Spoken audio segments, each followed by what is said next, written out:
Welcome to the Happiness Safari podcast, your podcast for a happier and more meaningful life. My name is Nadine, and maybe this is the first episode you listen to, so I just wanted to tell you why I started this podcast.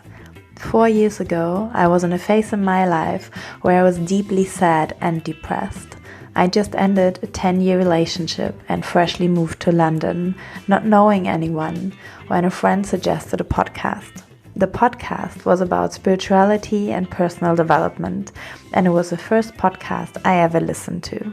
Listening to this podcast every day on my way to work helped me to survive these super difficult times. It gave me hope and new ideas and perspectives. The podcast I'm speaking about is in German, so later, when I felt better again, I talked to my friend who suggested the podcast, and he asked why there's nothing like this in English.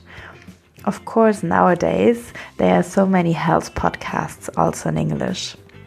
But for some reason, you found this podcast, and I would love to give you new ideas and perspectives. The most podcasts I'm listening to are interviews of super famous and successful people. With this podcast, I want to share stories of people just like you. People who just started or found their journey to happiness, yoga, coaching, spirituality, personal development, or whatever it is for them.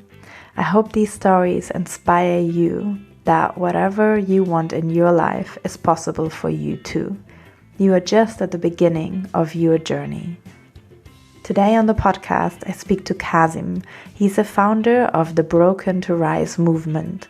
This movement seeks to help parents who grew up in broken or unstable homes create the family they deserved as children.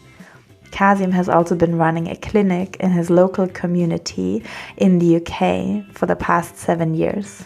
His clinic helps with both mental health and body aches and pains. Kazim shares a very sad and emotional story which taught him how not to worry about tomorrow.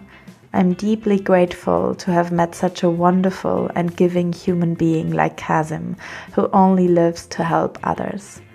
I'm sure you will feel all his love for humans during this interview. Kazim seeks to be a force for good and positive change. He truly believes that by helping one person, he is helping the world. From Kazim, you will learn today why gratitude is so powerful, why you should live in the now and not worry about tomorrow, why it is important to find the good in every moment, and why you owe it to yourself to pause sometimes. I hope you will enjoy the interview. From the bottom of my heart, I hope it will help you and inspire you. Hi, Kazim. Welcome to the podcast. So good to have you today. How are you? Thank you. I'm very well. Very excited to be on your podcast today. I'm very excited too, because you also are our first male guest.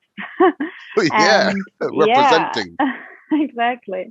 And it's always nice to get a different perspective, basically. But to start with, would you like to tell us a little bit about yourself and what it is, what you do?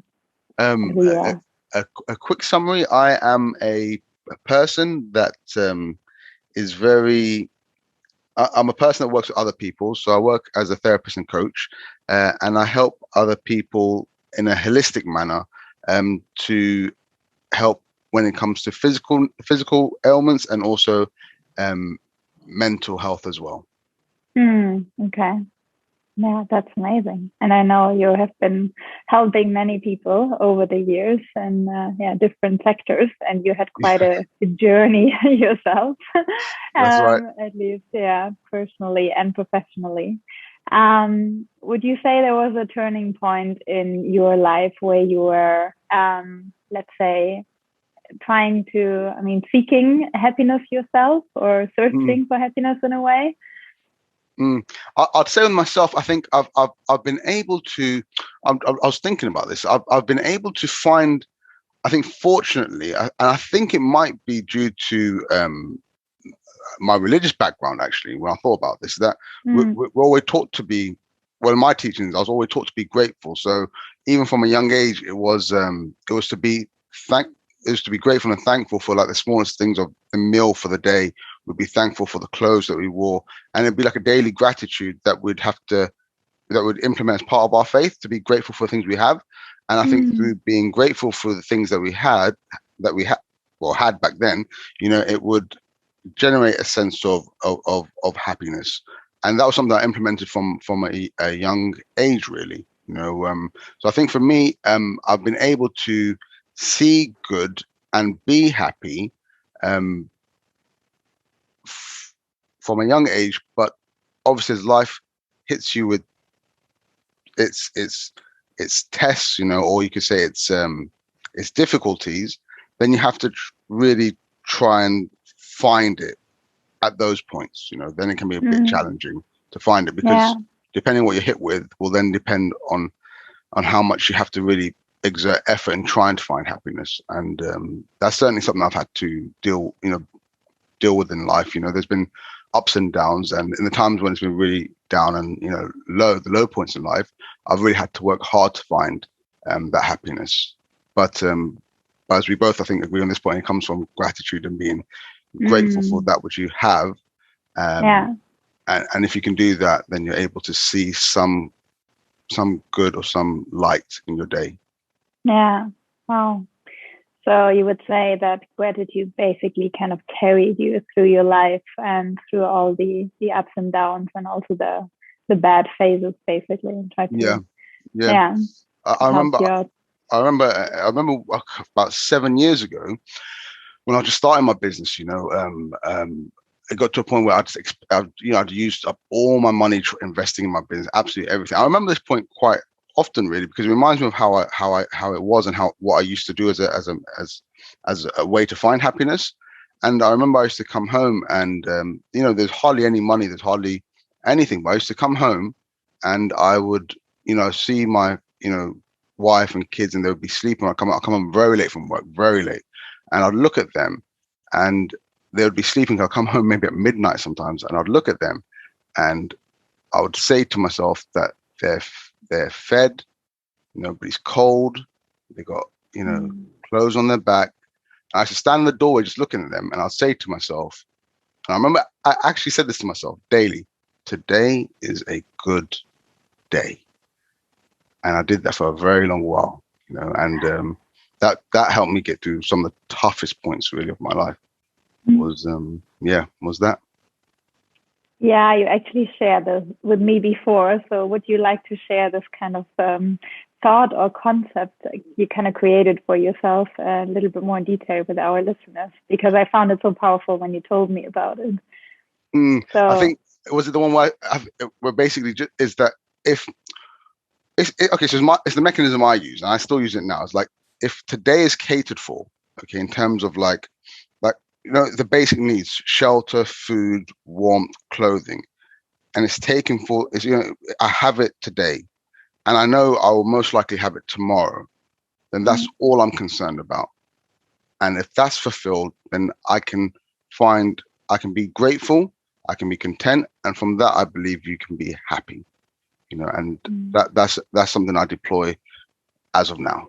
I really look to those today, to this moment and tomorrow, for that extra bit of comfort. Yeah. And I found that so fascinating when you said it the first time to me, because I feel we humans often worry about the future a lot, actually. But then there's also a nice quote, I actually don't know by whom, but it's like no amount of worry will ever change the future. So it doesn't make sense. And then you said, I mean, even, if the situation is tough, and even if you don't know how to eat in maybe 10 days or in a month or in a year, or where you will be, at least if you are actually safe and you have food and you have everything, like your basic human needs today, and that will be okay for tomorrow as well, then you don't have to worry, because then tomorrow is again today, and then there's another tomorrow, and you just go one day, one step at a time, basically. That's it. Would you like me to share with your listeners how I came to that philosophy? Sure. Yeah. Okay, so this will take us a bit to a slightly darker place, but I'll explain to listeners why I came to that approach to life. And I've shared this with you in the past, but we just touched on it. As I mentioned earlier, when my brother passed away 7 years ago, he just turned 22 years old. He just turned 22, and he was involved in a hit and run. So, he was, Yeah. killed basically Terrible. off his bike, and he died basically. I'm going to say it pretty fast so I don't get all emotional talking about it, but that's what happened. And the thing was that he was on his way to come and see me. Right? He was on his way to my house, and the last message, if you were to see on my phone, is to my brothers, "Where are you?" It's the last one, and he died at the early age of 22. Now, what that taught me though was that if my young baby brother, could pass away just like that, life was taken away from him, and I mean, if that could happen to him, I'm much older than him. Then why do I worry about 10 days down the line? Why do I do that? Because I'm not guaranteed to reach 10 days at all. And it's not in my control. There's nothing I can do about that. So why worry? Why do it? And it was that really that made me realize that life is in the moment. You only have the moment. The only thing you're guaranteed is now. You're not guaranteed anything else other than now. So you make now count. You make now everything, because you're not guaranteed another moment after. So by me looking at today and tomorrow, for me, even looking at tomorrow is a stretch, but it just gives me that human need, you could say, just to have that certainty in tomorrow. But in reality, I'm not guaranteed to reach tomorrow. Nobody is, and it's a reality, and it makes life more sweeter, and should cause one to be more appreciative of the now when you bear that in mind, and not to be in a fearful state. It should make everything more precious if you were to bear that inevitability, that reality in life. Yeah. Well, thank you for sharing that story. I think it's very sad, but also very powerful and very true. And I guess probably, I mean, some of us have experienced that as well. I mean, to losing someone too early, or just realizing that, things can happen and then they can change your entire life from 1 second to the other, basically. And you're never guaranteed anything, really. Yeah, that's right. Yeah. Okay, I'm trying to uplift the conversation a bit. Right. I told you, I gave a warning. I said, we're gonna drop it a moment. I think it's great. No, I mean, we could stop it here because there's already like so much useful insight. But I still want to know what happiness means to you personally. Happiness. Okay, what I can tell you is when I'm at my most happiest. I'm at my most happiest when I've been able to bring a smile to somebody else.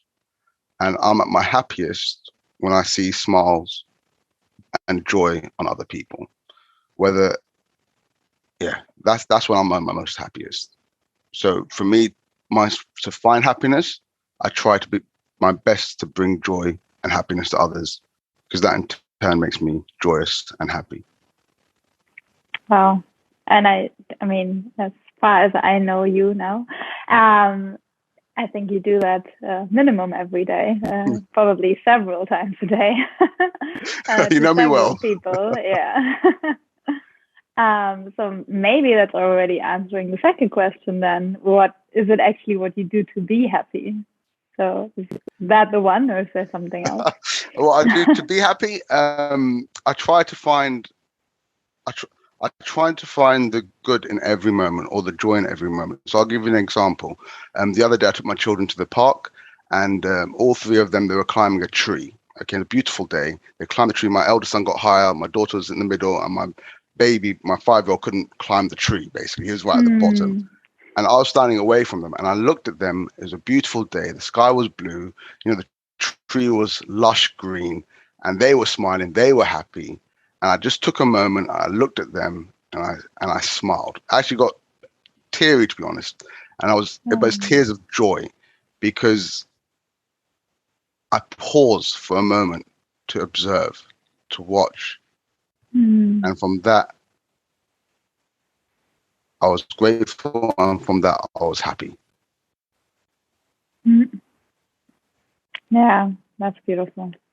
And yeah, taking a moment to actually, I mean, no matter what you do, because I feel I do that myself sometimes. Actually, today is like a super busy day, and I've been kind of rushing from, one call to the next. And yeah, then I had some time before speaking to you, and I was actually also like, okay, just sit down and take a moment and just, yeah, actually pausing and realizing that you actually, yeah, live and what it is about. And yeah, when you have like a beautiful moment, I can kind of really imagine that in my mind how it looked.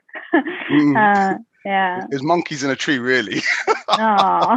Like just monkeys climb up a tree, but you have to take the time to appreciate those.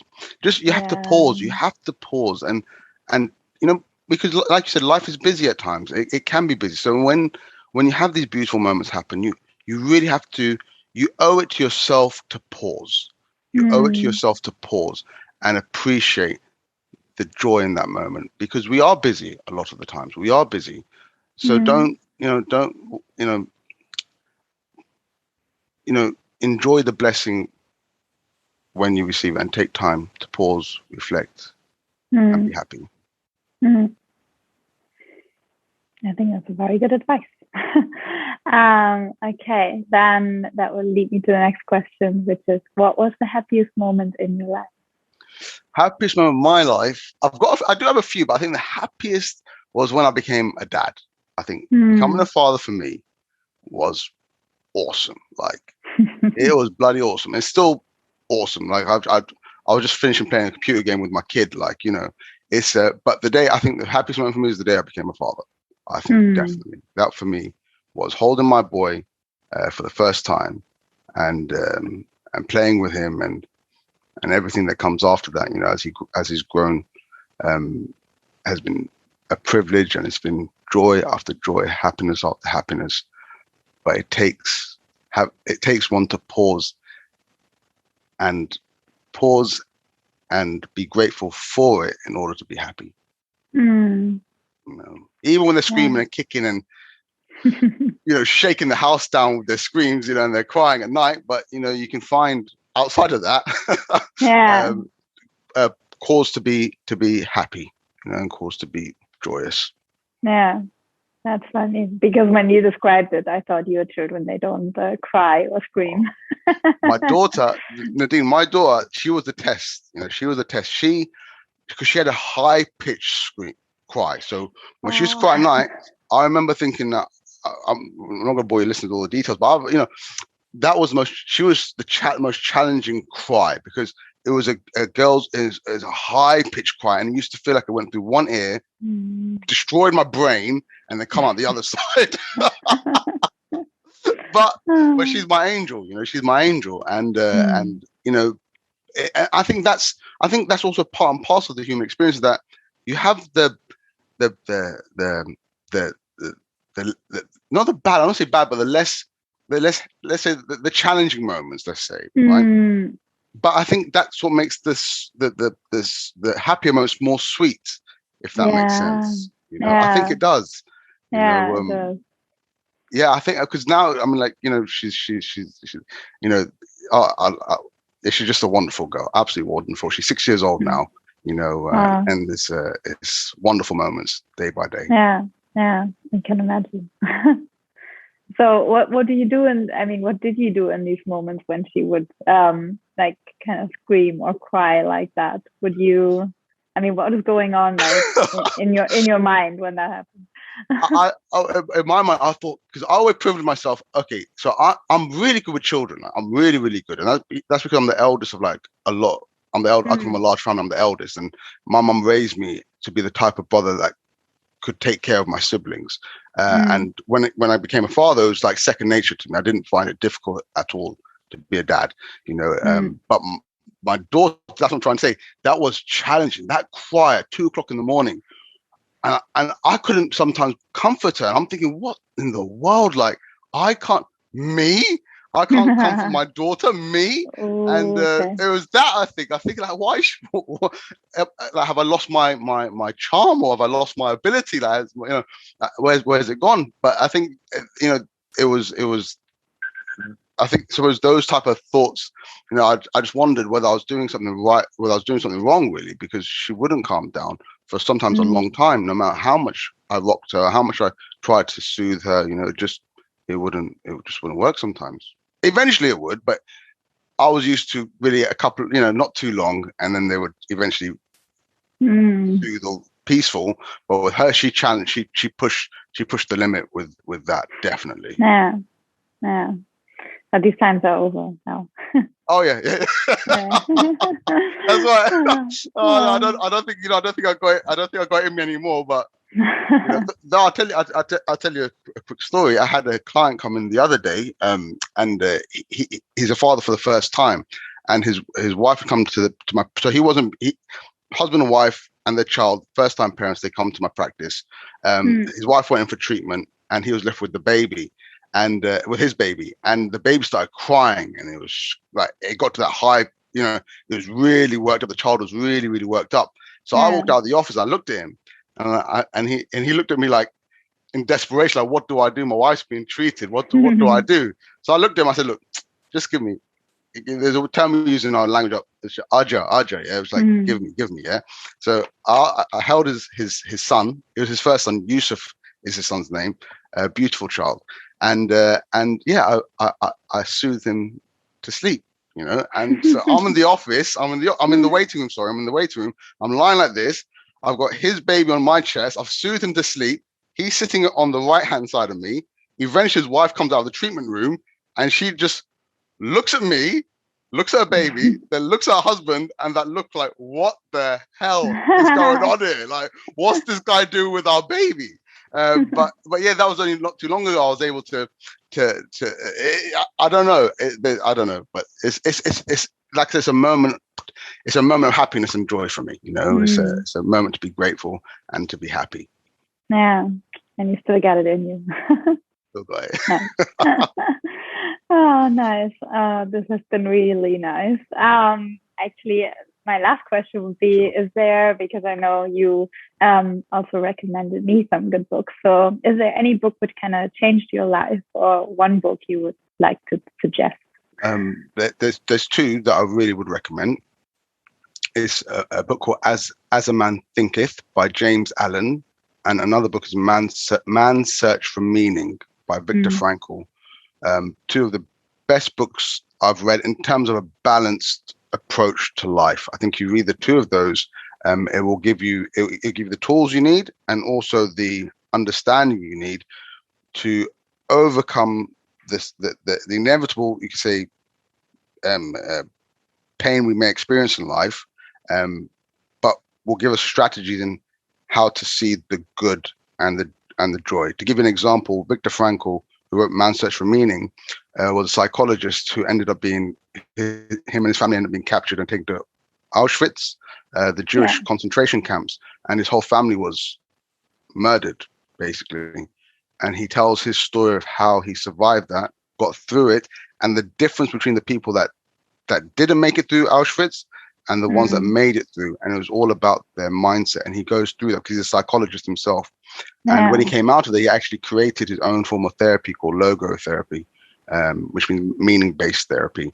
But the book is all about his experience and finding joy whilst in Auschwitz, finding joy whilst there. And I'm thinking, if somebody can find glimmers of hope and moments to be happy there, then I don't think any of us have any excuse not to. Really.